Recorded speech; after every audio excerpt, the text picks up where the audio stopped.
오늘은 베드로전서 4장 말씀을 통해 그리스도의 영광에 참여하는 자라는 제목으로 주의 말씀을 나누도록 하겠습니다.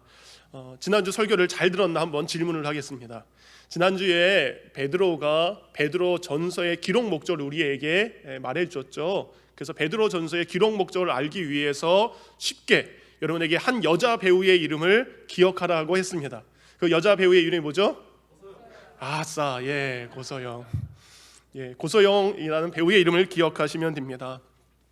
베드로는요, 예수님을 믿는 믿음 때문에 나그네처럼 흩어져 살아가는 그들에게 편지를 씁니다. 사랑하는 성도님들, 고난 속에서도 소망을 가지고 영광에 참여하는 자로 사시기 바랍니다. 이게 베드로전서 1장부터 5장까지 기록되어 있는 주제입니다. 그래서 베드로는 우리에게 말하고 있습니다. 흩어져서 나그네처럼 살아가는 그대들이여, 여러분에게 박해가 다가온다 할지라도 그 박해 속에서, 그 고난 속에서 두려워하지 말고 소망을 품고 영광의 자리로 나아갈 것을 증거하고 있습니다. 근데 정말로요, 베드로가 이 편지를 기록한 지 얼마 되지 않아서 로마 황제 네로가 그리스도인들에 향한 박해를 시작합니다. 말씀드린 대로 네로 황제는 로마가 20일 동안 불탄 책임을 죄 없는 그리스도인들에게 뒤집어 씌웠습니다. 그래서 1세기 그리스도인들에게 대대적인 박해의 바람이 불기 시작합니다. 성경 말씀대로 무서운 불시험이 다가오기 직전입니다. 곧 무엇인가 터질 것 같은 두려움과 긴장이 넘치는 그 밤, 다가올 시험 앞에 그리스도인들을 준비하기 위해서 하나님은 베드로에게 성령의 감동을 주시고, 그리고 하나님의 감동과 성령의 감동으로 오늘 베드로는 고난 가운데 있는 성도들을 위로하기 위해서 베드로 전서를 기록을 하고 있습니다. 4장 12절 이렇게 기록하고 있죠. 사랑하는 자들아, 너희를 연단하려고 오는 불시험을 이상한 일 당하는 것 같이 이상히 여기지 말라. 이제 그들에게 올 그 불시험 앞에 너희들이 이상히 여기지 말라. 그렇게 불시험이 너희에게 다가온다 할지라도 이상히 여기지 말고, 고난이 와도 소망이 있으니까, 고난이 왔다 할지라도 도망가거나 외면하지 말고 피하지 말고 그 고난에 영광에 참여하는 것을 알고 그 고난 속으로 들어가라 라고 베드로는 말씀을 하고 있습니다. 64년에 있었던 로마 대화재로 인해 그리스도인들의 박해가 시작된 지 얼마 되지도 않았는데 또 엄청난 사건이 역사적으로 한 번 더 터지게 됩니다. 그것은 바로 AD 70년 하나님의 성전이 있는, 하나님의 백성이 살고 있는 예루살렘이 AD 70년에 완전히 멸망한 사건이 로마 대화재 6년 후에 동일하게 일어나게 됩니다. 로마의 티투스 장군이요, 대규모 군단을 이끌고 와서 예루살렘을 포위하고 그 안에 있는 사람들을 처참하게 죽이는 장면이 나옵니다. 그래서 일부 때는 말씀을 드리지 않았지만 당시 예루살렘 성의 멸망의 장면을 요세푸스라는 역사학자가 기록을 했거든요. 정말 끔찍합니다. 예루살렘 멸망을 통해서 죽은 유대인이 자그만치 110만 명입니다. 110만 명의 사람들이 예루살렘 성 안에서 죽었어요. 그리고 예수님이 예언하신 대로 돌 위에 돌 하나도 남지 않을 정도로 처참하게 예루살렘 성 안에 있는 성전과 예루살렘 성, 왕이 살던 성은 그렇게 파괴가 되었습니다. 지난주에 말씀드린 대로 많은 그리스도인들이요, 부흥을 경험했습니다. 근데 그들이 땅끝까지 복음을 전하지 않자 예루살렘에 있는 교회에 큰 핍박이 있었다고 했죠. 그래서 감사한 것은, 그나마 다행히 있다는 것은 AD 70년 로마에 의해서 예루살렘이 멸망하기 전에 많은 그리스도인들은 이미 예루살렘을 빠져나와 있는 상태입니다. 그럼에도 불구하고 예루살렘 안에는 성경을 보니까 믿음의 지도자들이 그 당시에 남아 있었어요. 당시에 여전히 남아 있었던 소수의 그리스도인들이 여전히 예루살렘에 있었습니다. 그리고 비록 자신은 흩어진 나그네로 다른 땅에 살지만 여전히 수많은 가족들이 예루살렘 성 안에 머물러 있을 수밖에 없었습니다. 먼 곳에서 저 예루살렘의 멸망을 바라보면서 그리스도인들도 비록 먼 곳에 있지만 같이 아파하고 그 고난 가운데 눈물을 흘릴 수밖에 없는 사건이 이때 베드로 전서를 읽는 사람들의 마음에 일어나고 있는 일입니다. 그러니까 베드로는요, 이야기합니다. 계속해서 찾아온 이런 고난과 아픔 속에서 이 모든 일을 겪어야 하는 그리스도인들에게 이야기합니다. 여러분, 우리 예수님도 그런 고난을 당하셨습니다. 예수님도 고난을 당하신 후에야 영광을 얻으셨습니다. 그러게 여러분들도 고난이 다가올 때 그 천국을 소망하면서 인내하며 이기십시오. 베드로는 계속해서 말씀을 하고 있습니다. 12절에 보니까 베드로는 성도들에게 다가올 그 시험을 불시험이라는 단어를 씁니다. 이 불시험이라는 단어는 두 가지의 의미를 가지고 있습니다. 시험과 시련이라는 뜻을 가지고 있는데, 이 단어의 파생된 시작은 두 가지 의미를 가지고 있습니다. 여러분, 철을 단련하는 재련소가 있습니다. 곧 이 시험은 철을 단단하게 하기 위한 재련의 과정, 그리고 사람을 강하게 훈련하기 위한 훈련의 과정들을 의미하고 있습니다. 그리스도인들에게 다가올 이 불시험은 사람을 태워서 소멸하고 없애는 시험이 아니라 사람을 단련시키고 훈련해서 굳건한 믿음의 사람으로 만들기 위한 고난임을 베드로는 말하고 있습니다. 여러분, 철을 단단하게 하는 방법과 금을 정금, 순금으로 만드는 방법은 뭡니까? 끊임없이 뜨거운 불 속으로 들어가는 것입니다. 그것처럼 그리스도께서 다가오신 그리스도에게 다가오는 그 고난과 시험은 한 번 겪는 것이 아니라 우리 육체에 남은 시간이 있을 때 계속해서 다가오는 것이 고난이요, 시련이요, 역경입니다. 여러분, 우리 계속된 고난과 시련은요, 우리에게 진짜와 가짜를 구분하게 하는 시간입니다. 여러분, 박해와 핍박이 찾아왔을 때 진정한 그리스도인인지 아닌지 그 순간 드러나게 되는 것입니다. 가까운 예로 일제시대 때 시사참배를 강요했었을 때 진짜와 가짜가 구분나게 되는 거죠. 고난은요, 우리의 본 모습을 드러나게 됩니다. 고난이라는 것은 우리에게 남아있는 가짜는 태우고 진짜만 남게 하는 시간이 바로 고난의 시간입니다. 그래서 욥은요, 욥기 23장 10절에 자신에게 찾아온 고난을 겪으면서 그는 이렇게 고백합니다. 다 함께 읽겠습니다. 시작. 그러나 내가 가는 길을 그가 아시나니 그가 나를 단련하신 후에는 내가 순금같이 되어 나오리라. 욥이 이렇게 찬양했을 것 같습니다. 나의 길 오직 그가 아시나니 나를 단련하신 후에 내가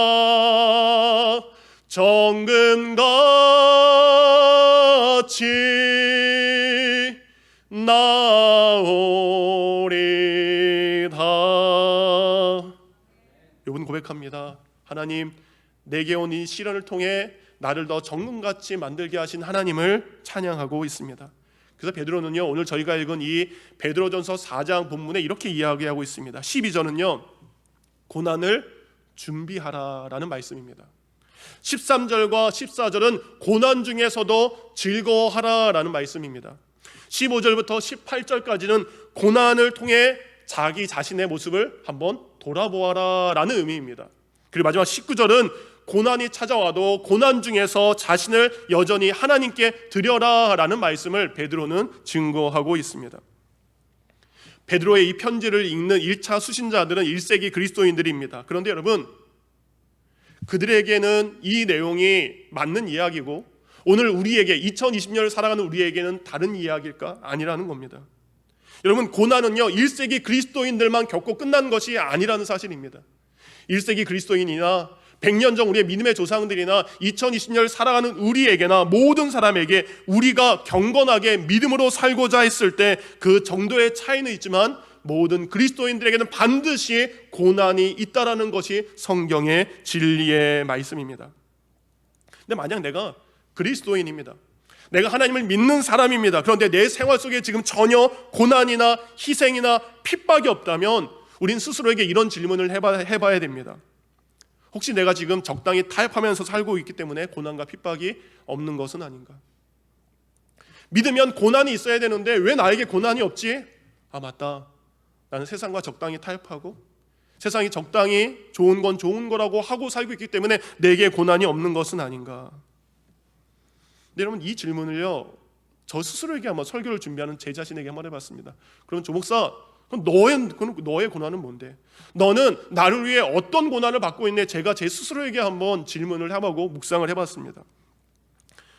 내가 목사로서 그리스도로서 감당해야 될 고난이 무엇인가 묵상을 하고 있는데 갑자기요, 제가 1992년에 이제 대학을 갔거든요. 그때가 갑자기 생각이 나더라고요. 제가 1년을 재수를 하고 이제 신학교에 입학하게 될 때가 생각이 났습니다. 이제 갓 고등학교를 졸업하고 대학에 가잖아요. 그럼 여러분, 비록 신학교지만 이 대학교에 대한 환상이 있지 않습니까? 대학교에 대한 어떤 낭만, 이 대학에 대한 어떤 즐거움과 설렘이 이제 고등학교 내내 그렇게 있다가 대학교 하니까 얼마나 좋아요. 그래서 대학을 딱 신학교를 들어갔습니다. 대학 1학년 가장 새내기 때 기다리는 게 뭐죠? MT 딱 기다리면서 우리 MT의 성지였던 우리 강촌이나 춘천에 가가지고 모닥불 피워놓고, 신학교니까 술은 안 마시겠지만 삼겹살 구워 먹으면서 신나게 게임을 하겠다라는 기대를 가지고 이제 새내기 생활을 했어요. 근데 딱 들어가니까 MT 장소가 결정이 됐습니다. 흰돌산 기도원. 기도원으로 MT를 간다는 이야기에 깜짝 놀랐고요. 더 깜짝 놀랐다는 건 금식 MT라는 것에 더 깜짝 놀랐습니다. 삼겹살은커녕 밥 한 끼 안 주면서 기도해야 된다는 겁니다. 게임은커녕 아침에도 기도회가 있습니다. 점심에도 집회가 있습니다. 저녁에도 예배 드리는 것이 신학교 MT라는 것을 그때서야 저는 깨닫게 되었습니다. 그렇게 고난이 저에게는 시작이 되었습니다. 근데 신학교 딱 들어가니까요, 기숙사 생활을 하게 됐어요. 근데 또 놀라운 사실은 매일 아침마다 새벽 예배가 있었다는 사실을 그때서야 알게 됐습니다. 6시도 아닌 새벽 5시, 어김없이 새벽 4시가 되면 울리는 찬양 소리가 있습니다. 일어나 새벽을 깨우리라. 이 찬양이 정말 4년 내내 들었어요. 막 스피커에다가 막 뭘 던져주고 싶을 정도로. 근데 어쩔 수 없이 나가야 돼요. 왜냐하면 몇 번 이상 빠지면 기숙사에서 쫓겨나요. 그러면 기숙사가 싸고 좋잖아요. 그러니까 어쩔 수 없이 눈물을 머금고 참석했던 기억이 납니다. 근데 그게 다가 아니었어요. 제가 1학년 때 2학년, 3학년, 4학년이 다 교회 전도사님들이잖아요. 이분 전도사님들이 뭐랍니까? 엄격합니다. 그래서 저희 학교 옥상에 기도 골방이 있었어요. 딱 요만해요. 기도 골방에 신입생들을 집어넣습니다. 그리고 뭐 하라고요? 기도하라고. 4년 내내 힘들었습니다. 4년 내내 힘들었는데 여러분, 돌아보니까요, 그러니까 묵상하면 생각이 그거예요. 저를 한 명의 바른 목회자로 연단하기 위한 가정이었기 때문에 지금 생각하면요, 감사하고 정말 감사합니다. 그래서 제가 저희 아내나 애들한테 이런 얘기를 해요. 아빠 인생에, 여보 내 인생에 가장 행복했던 시간은 그 신학교 4년이야. 늘 그 얘기를 참 많이 하게 됩니다.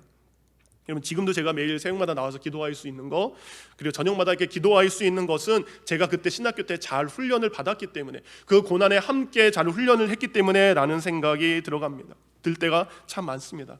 그래서 베드로는 이야기하는 거예요. 여러분, 고난이 찾아왔을 때 즐거움으로 한번 참여해 보시기 바랍니다.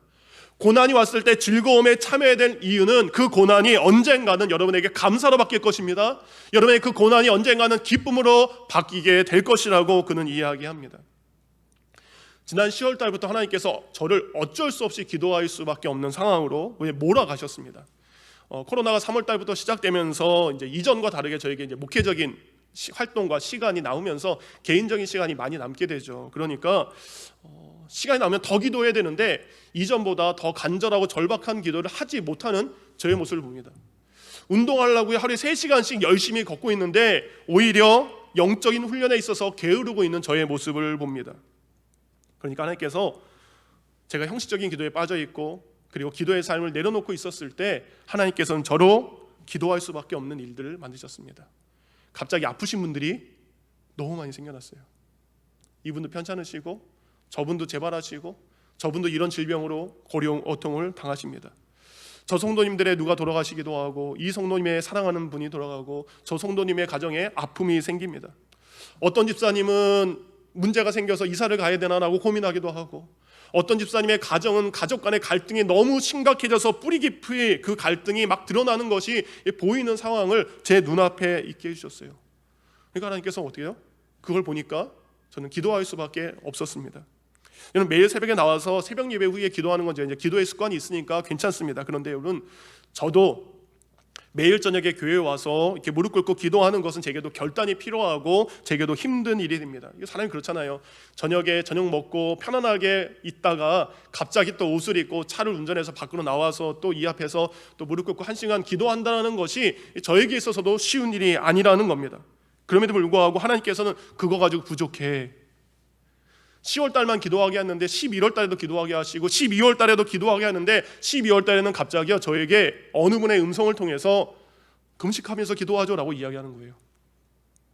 제가 금식을 해야 되나 말아야 되나 되게 막 고민을 하고 있는데 함께 동역하는 어느 분이 목사님 저도 금식하며 기도할 텐데 같이 금식하며 기도하죠라고 이야기하는 거예요.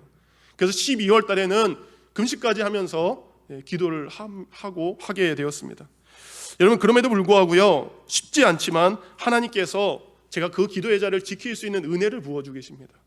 기도할 때에 하나씩 한 분의 문제가 해결되는 것을 체험하게 됩니다. 기도할 때에 하나님께서 그 성도의 가정에 은혜를 베풀어 주시는 것을 체험하게 됩니다. 사랑하는 가족을 잃었지만 하나님의 위로가 그분에게 임한 것을 보고 들으면서 기도의 시간이 헛된 시간이 아니었음을 깨닫게 하는 것을 보게 됩니다. 여러분 아시다시피 얼마 전에 사랑하는 아들을 잃은 한 집사님의 아픔을 우리는 알고 있습니다. 그래서 이제 월요일마다 찾아가서 같이 예배를 드리고 말씀을 위로를 하고 있어요. 근데 이제 그분이 저한테 이제 이야기하면서 목사님 밤에 잠이 오지 않습니다. 아직도 밤에 잠을 들 수 없습니다. 마음이 너무 힘듭니다. 목사님 제가 그래도 밤에 좀 잠이 들 수 있도록 기도해 주세요라는 부탁을 하셨어요. 그 날마다 그분이 하나님의 위로 가운데에 하나님의 도우심 가운데 하나님 너무나 몸이 연약한 상태입니다. 지금 잠까지 주무시지 못하면 건강에 어려움이 있을 수 있습니다. 하나님 사랑하는 이분에게 주님의 마음으로 위로하셔서 평안하게 잠을 청할 수 있도록 도와주세요 라는 기도를 좀 드렸었어요. 근데 지난주에 연락이 왔어요. 목사님 마음이 정말 하나님의 위로가 임하는 것 같습니다. 이제는 저녁에 그래도 좀 잠이 들 수 있습니다. 이제는 좀 평안한 가운데 잠을 청할 수 있습니다 라는 연락을 받게 되었습니다. 여러분 사람의 마음을 변화시키는 분은 하나님이십니다. 여러분 12월 달도 제가 기도하는 것은 그것입니다. 하나님 12월 달 이 가정을 위해 기도합니다. 말이 아니라 하나님께서 기도의 능력을 통해 이 가정을 변화시켜 주십시오. 우리가 기도할 때 하나님은 역사하시지 않습니까? 그래서 기도했고 지금도 기도하고 있습니다. 그래서 여러분 제게 있어서 그리스도 예수의 영광의 고난에 참여하는 것은 바로 저에게서는 기도의 자리입니다. 성도들 위해서 기도하는 것이 하나님께서 제게 원하시는 그리스도 영광의 고난에 참여하는 것이 기도의 자리입니다. 13절에 베드로는 이렇게 이야기합니다. 그 시련으로 여러분은 그리스도의 고난에 참여하게 되는 것이니 기뻐하십시오. 그러면 그리스도께서 영광 중에 나타나실 때 여러분도 그분과 함께 기뻐하게 될 것입니다. 여러분 예수님 믿는 것 때문에 고난받는 것 헛된 것이 아닙니다. 그 고난이 영광으로 바뀌게 될 것입니다. 여러분 오늘은 예수님께서 이 땅에 오신 것을 기억하고 기념하고 감사하는 성탄주일 예배입니다. 매년마다 성탄주일을 저희가 맞이하고 있지만 점점 시대가 갈수록 시간이 흐를수록 이 성탄절의 참된 의미를 세상 사람들이 우리 그리스도인들도 잊고 사는 것을 봅니다. 이제는 메리 크리스마스가 아니라 해피 할로데이로 부르는 이 시대의 성탄절을 보면서 우리 그리스도인들은 나를 위해 이 땅에 내려오신 예수 그리스도를 기억하고 가장 먼저 생각하는 날이 성탄절의 의미가 되어야 됩니다. 오늘 예수님께서는 우리 인류를 구원하기 위해 고난의 자리로 내려오셨습니다. 예수님은 십자가의 고난을 감당하기 위해 이 땅에 내려오셨습니다. 왜냐하면 예수님의 고난은 우리를 살리는 것이고 예수님의 아픔은 우리에게 참된 평화를 주시는 것입니다. 그래서 예수님이 오시기 전에 이사야 선지자는 700년 전에 이사야 53장 5절을 통해 이렇게 말씀했습니다. 우리 다 같이 이 말씀을 읽습니다. 시작. 그가 찔림은 우리의 허물 때문이요 그가 상함은 우리의 죄악 때문이라. 그가 징계를 받음으로 우리는 평화를 누리고 그가 채찍에 맞음으로 우리는 나음을 받았도다. 그가 이런 고난을 받을 때, 이런 아픔을 겪었을 때, 이런 징계를 받았을 때 그의 고난은 우리를 살리는 고난이었습니다. 이렇게 예수님은 이 땅에 고난을 받아 우리를 살리기 위해서 이 땅에 오셨습니다. 여러분 이 세상 어떤 사람이요 태어날 때 고난받기 위해서 고통받기 위해서 태어난 사람은 아무도 없을 것입니다. 그러나 우리 예수님은 이미 본인이 이 땅에 내려오기 700년 전에 예언했던 이 고난의 말씀을 예수님은 아셨어요. 아심에도 불구하고 예고난 고난이 있음에도 불구하고 예수님은 그 고난을, 자신에게 다가올 그 고난을 외면하거나 피하거나 도망가지 않으셨습니다. 예수님은 자신 앞에 찾아온 고난을 지금 그대로 받아들이셨습니다. 왜 그 고난을 받으셨을까?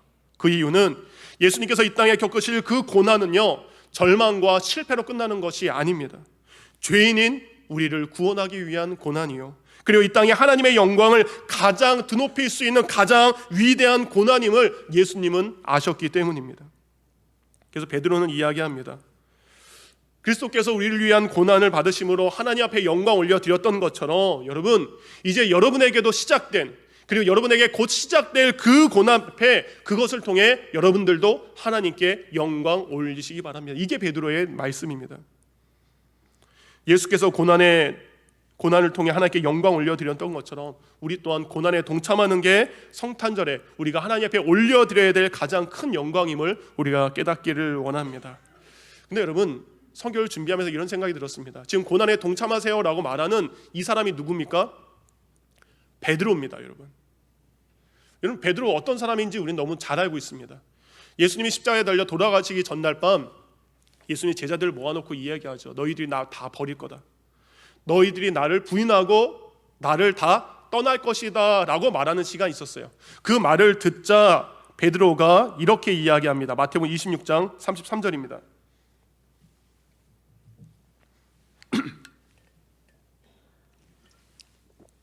베드로가 대답하여 이르되 모두 주를 버릴지라도 나는 결코 버리지 않겠습니다 라고 당당하게 이야기합니다.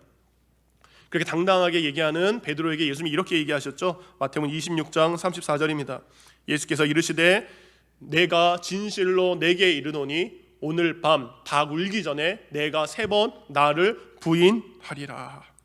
그럼 수긍해야 되잖아요. 근데 베드로가 성격이 있습니다. 베드로가 또다시 예수님 앞에 이렇게 이야기합니다. 베드로가 이르되 내가 주와 함께 죽을지언정 주를 부인하지 않겠나이다 라고 말했던 사람입니다. 그런데 정말 그랬습니까? 그러지 않았습니다. 이렇게 말했지만 결국 그는 죽는 것이 두려웠습니다. 고난 당하는 것이 무서웠습니다. 그래서 그는 예수님을 모른다고 3번이나 부인하고 저주하고 도망간 사람이 바로 베드로입니다. 그런 베드로가 지금 성도들에게 이야기합니다. 여러분, 고난에 참여하십시오 라고 말하고 있습니다. 지금 이 말을 하고 있는 베드로, 이전처럼 입으로만 고난을 받겠다라고 떠버리는 것은 아닙니까?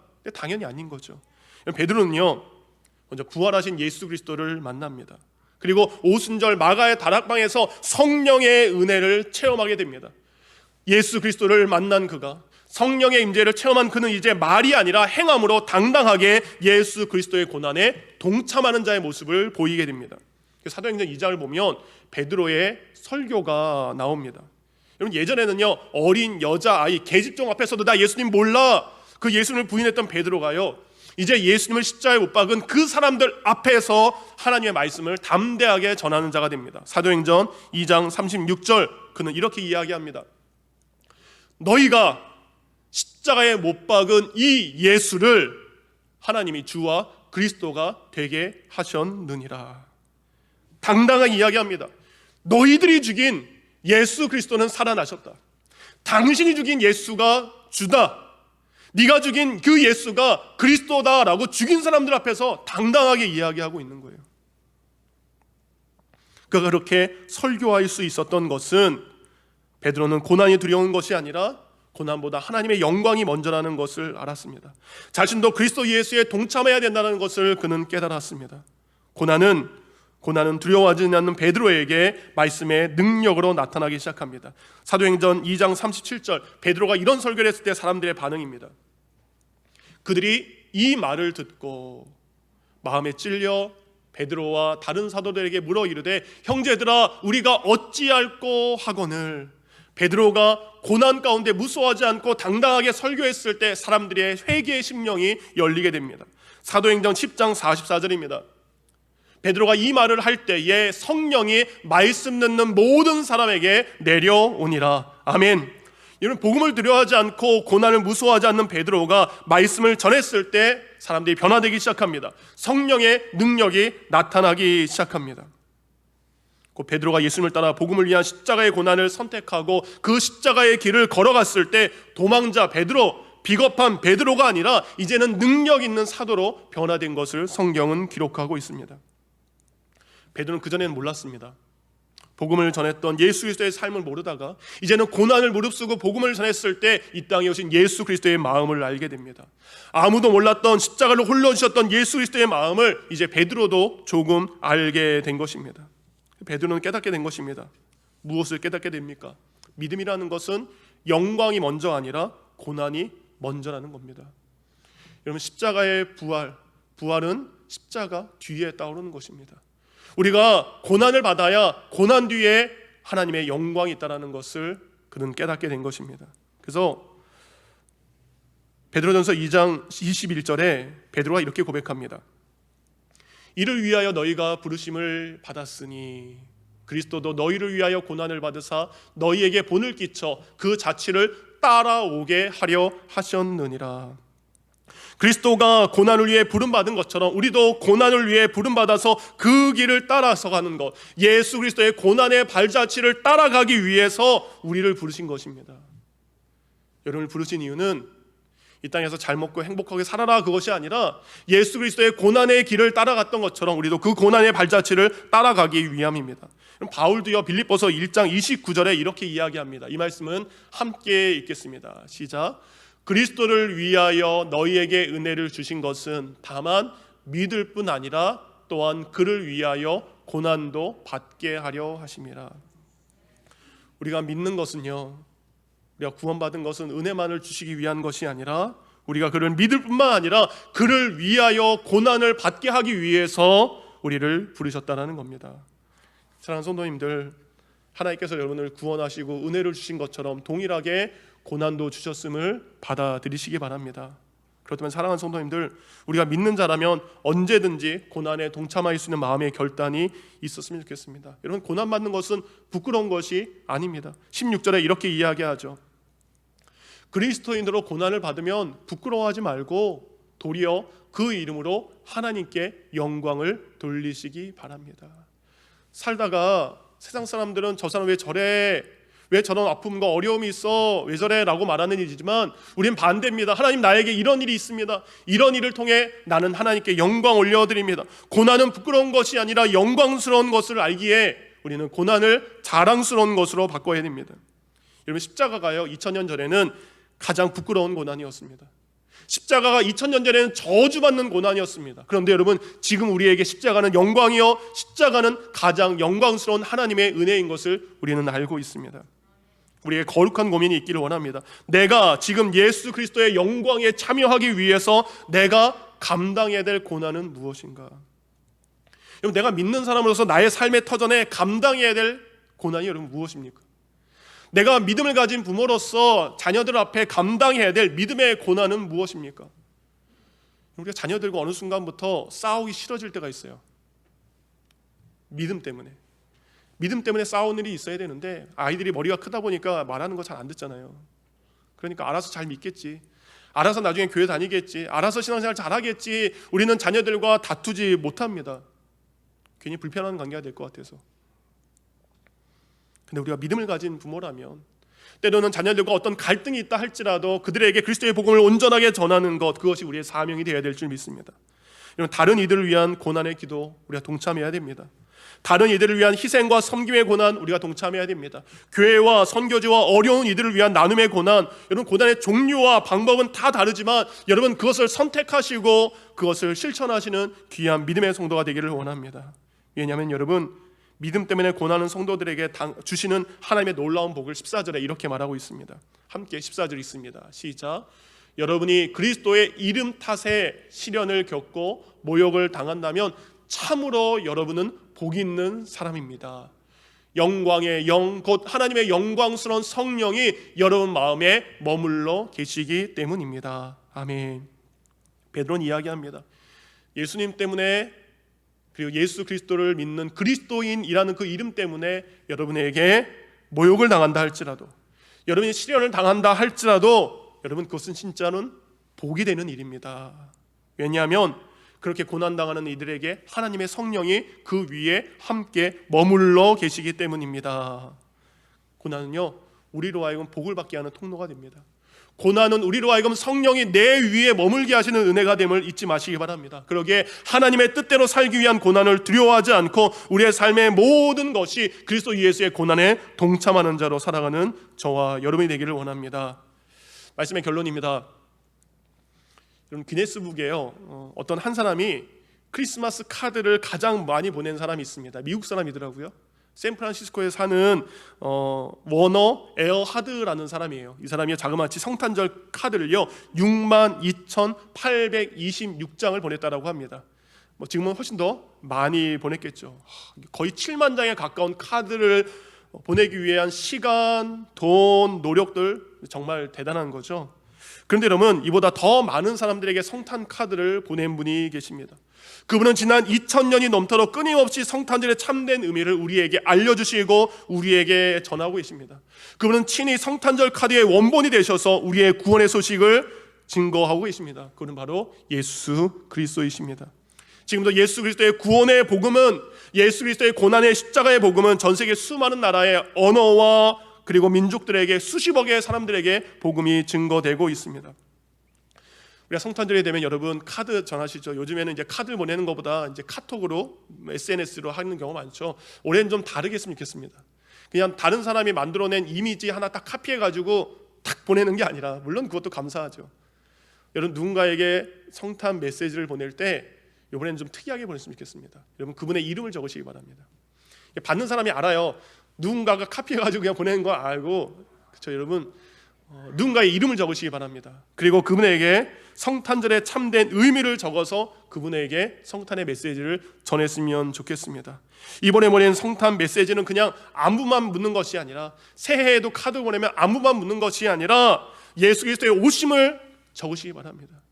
예수 그리스도의 죽으심과 고난을 적으시기 바랍니다. 예수 그리스도의 부활하심을 그 카드의 내용에, 문자에 꼭 적으시기 바랍니다. 예수님이 당신을 위해 오셨습니다.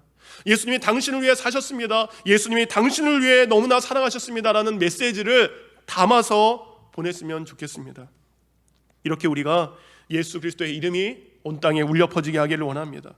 예수 그리스도의 이름이 믿지 않는 사람들에게 전함을 통해서 그리스도 예수의 영광에 참여하는 자로 살아가기를 원합니다. 베드로 전서 설교를 마치면서 여러분에게 부탁드립니다. 고난 가운데 소망을 가지시고 그 영광에 동참하는 자가 되시기 바랍니다. 그래야 그 영광이, 그 기쁨이 여러분의 것이 되는 줄 믿습니다.